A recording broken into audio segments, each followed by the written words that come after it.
आपने किया, आपको तो पता होगा ना।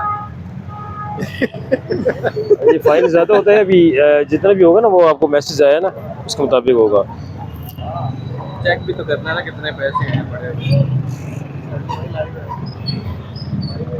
ये दुकान की वैसे जाती की आप। ये आपको ना ब्लैक पेपर और उस पर लिखा हुआ है, एक फ़ाइन आपको छोड़ दिया, एक फ़ाइन किया है। अभी मोटरसाइकिल आ रहा था उसको भी हमने 2000 रुपये का फ़ाइन किया है। चेक करें यहाँ से सियाल करके गवर्नमेंट फीस,